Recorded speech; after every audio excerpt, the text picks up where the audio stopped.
L'invité du vendredi avec Sylvie. Et chers auditeurs, aujourd'hui nous avons le plaisir de recevoir une artiste pétillante, une créatrice passionnée qui insuffle son énergie et son talent dans tout ce qu'elle entreprend. Styliste, illustratrice, entrepreneur et influenceuse, Valérie Saban jongle avec les lignes et les couleurs pour raconter des histoires, capturer des émotions et sublimer la féminité. Son univers à la fois raffiné et accessible séduit autant dans le monde de la mode que sur les réseaux sociaux où elle partage son quotidien et ses inspirations avec une communauté de plus de 100 000 abonnés. Mais qui se cache derrière ses dessins élégants et ses créations inspirantes? Comment est-elle passée des grandes maisons à l'entrepreneuriat? Quel rêve l'anime aujourd'hui? Bref, on en parle tout de suite avec elle sur Radio JM. Bonjour Valérie Saban. Bonjour à tous. Merci d'être avec nous. Elle est formidable, hein, Valérie, toujours de bonne humeur, avec une superbe énergie. Alors Valérie, est-ce que vous pouvez nous parler déjà de vos débuts dans le monde de la mode et de l'illustration aussi, puisque je voudrais savoir aussi qu'est-ce qui vous a motivé à choisir cette voie artistique? Bien sûr, alors j'ai démarré avec une école de mode où j'ai vraiment appris tout ce qui était créer un vêtement de A à Z. Par la suite, donc c'était à Marseille, par la suite je suis partie à Paris et là j'ai commencé à faire des stages chez les grands couturiers et surtout à intervenir pendant les Fashion Week où j'étais habilleuse au tout début et où j'ai fini par devenir invitée. C'est incroyable, ça. La Fashion Week, alors justement, on se dit c'est un monde inaccessible. Comment vous avez réussi finalement à pénétrer cet univers? Tout à fait. Alors, ce qui s'est passé, c'est qu'il y a 8 ans, presque 9 ans même, bientôt, je me suis lancée sur les réseaux sociaux. Je suis devenue influenceuse et sur Instagram, ça a été très très rapide. En passant à la télé, en faisant des collaborations avec des grandes créatrices de contenu comme Caroline Receveur qui m'ont boostée et qui m'ont permis de me faire connaître dans tout ce milieu. Et qu'est-ce que vous avez retenu de ces collaborations justement, puisque vous avez même rencontré Jean-Paul Gaultier, hein? Tout à fait, j'ai pu rencontrer énormément de créateurs comme Chantal Thomas, Jean-Paul Gaultier. Ce que je peux retenir, c'est que vraiment ne vous mettez pas de limites.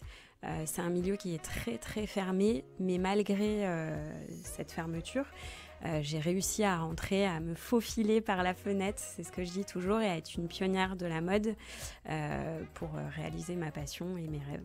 Alors, est-ce que vous avez eu quand même un petit moment de doute? Parce qu'on imagine, parce que là, on voit que c'est magnifique, c'est magique. Vous avez, un petit peu comme dans les films américains, hollywoodiens, vous êtes rentrée dans ce milieu, vous, jeune Marseillaise, qui n'était pas forcément là-dedans à la base. Mais est-ce qu'on a des moments de doute? Voilà, quelles sont les difficultés peut-être que vous avez aussi rencontrées? En réalité, on en a tout le temps parce que c'est un milieu qui va vaciller en fait. Vous pouvez très bien être dans la lumière un jour et dans l'ombre le lendemain, et ça on a tendance à l'oublier en regardant les artistes. Et aujourd'hui j'ai su rebondir en montant mon entreprise et en aidant toutes les sociétés à se faire connaître via les réseaux sociaux. Alors justement, on parlera de votre entreprise dans un instant, parce que notre invitée n'est pas uniquement influenceuse dans le monde de la mode, elle est aussi entrepreneur. Et je voulais savoir, est-ce qu'il y a une expérience qui vous a marqué justement dans ce monde de la mode, Valérie Saban? Oui, tout à fait. Comme je vous disais, j'ai commencé par être habilleuse pour des défilés comme Chanel, Jean-Paul Gaultier, Elisab, tous les plus grands, jusqu'au jour où j'ai été invitée. Et là, ça a été le plus beau jour de ma vie parce que j'ai parlé avec Karl Lagerfeld, qui était une de mes idoles et icônes dans la mode. Et j'ai pu découvrir le défilé dans l'envers. L'envers du décor. Voilà, tout à fait. Et ça n'a pas de prix. Alors, vous l'avez évoqué, l'agence, bien sûr, le côté entrepreneuriat avec vous, Valérie Saban. Pour expliquer même à nos auditeurs, quand j'ai préparé cette interview, je me suis dit, il y a de quoi parler, il y a de la matière avec notre invité. J'ai même fait cette interview pour vous dire en 3 parties. Le monde de la mode, l'entrepreneuriat et ensuite on verra aussi vos créations. Mais pour parler de votre entreprise, vous avez fondé MVS Agency, donc c'est une agence spécialisée dans le digital et la création de contenu. Est-ce que vous pouvez nous en dire plus sur ces missions et les services aussi que vous proposez? Bien sûr, je vais m'occuper des réseaux sociaux, de toute la stratégie digitale, que ce soit du du site internet, aux réseaux sociaux, aux emailing, etc. Je m'occupe principalement de marques de vêtements, de prêt-à-porter. Donc là, j'en ai une qui s'appelle Anna San, qui est marseillaise d'ailleurs, que vous pourrez découvrir.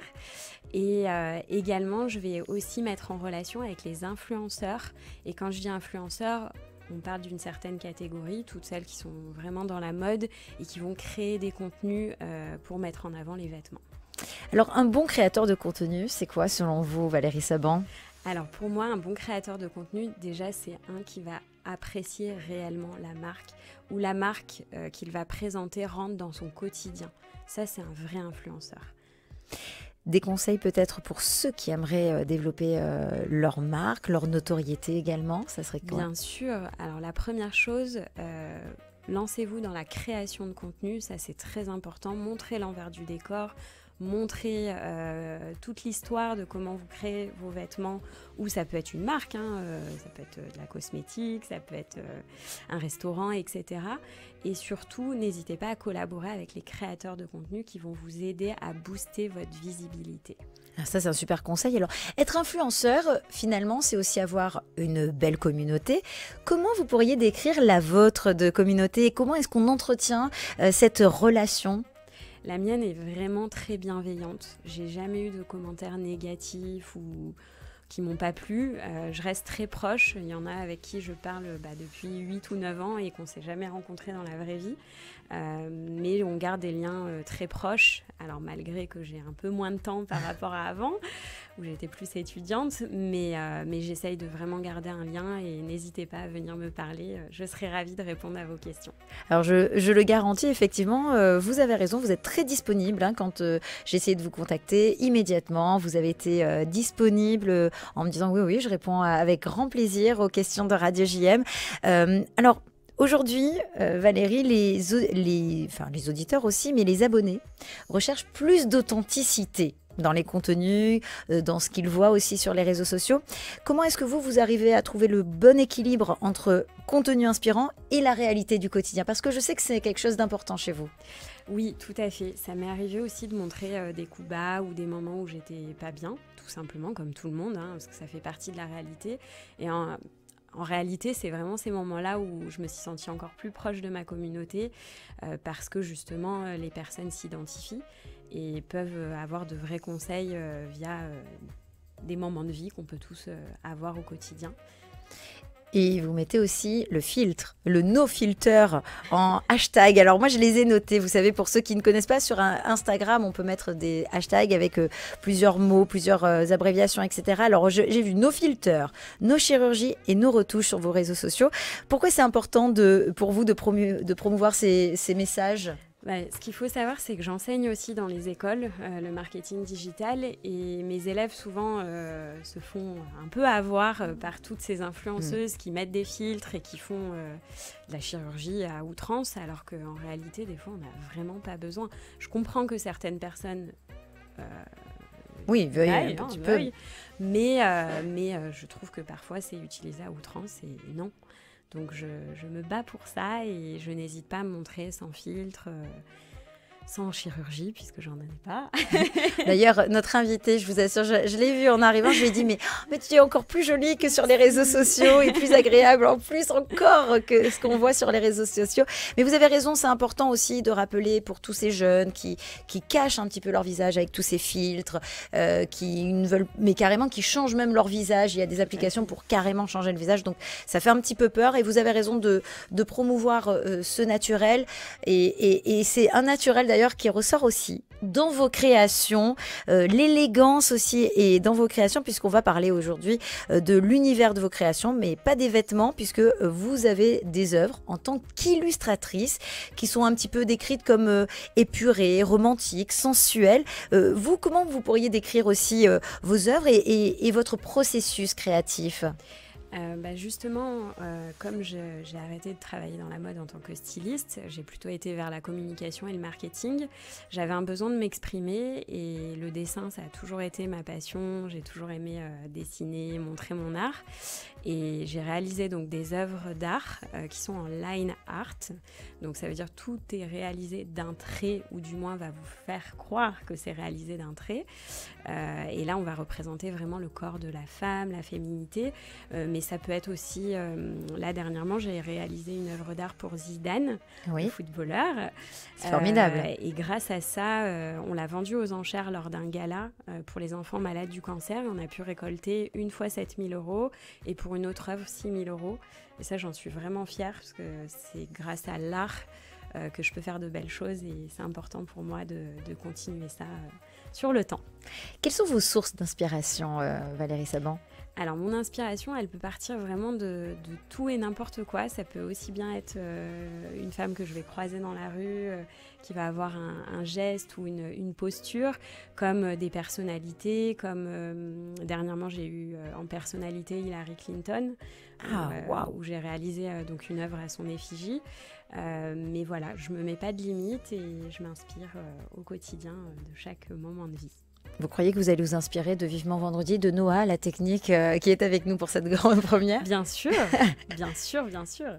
Bon, en tout cas, je vous remercie. Alors, moi, je voudrais quand même préciser le nom de votre site. Il est très simple à retenir, c'est valeriesaban.com, mais on y retrouve plusieurs éléments. Il n'y a pas que des portraits, enfin, entre guillemets, il y a aussi des miroirs sur lesquels vous dessinez. Ça, c'est génial, c'est incroyable. Tout à fait. Je fais évoluer mon art, donc il y a en support, vous avez les miroirs. Et dernièrement, j'ai réalisé des œuvres d'art en LED qui peuvent s'éclairer.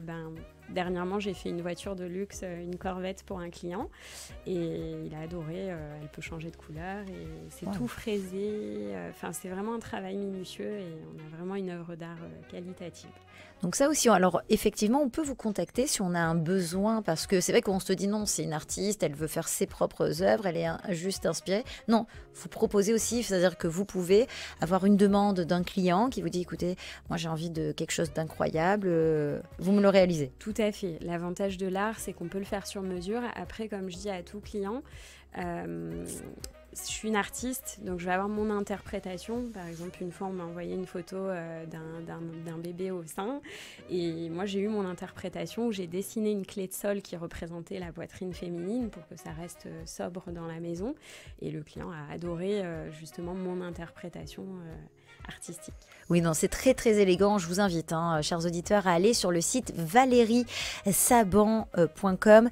On touche déjà à la fin de cette interview. Le temps passe trop vite avec vous. Mais surtout, est-ce que vous avez d'autres projets et surtout, qu'est-ce qu'on peut vous souhaiter par la suite ?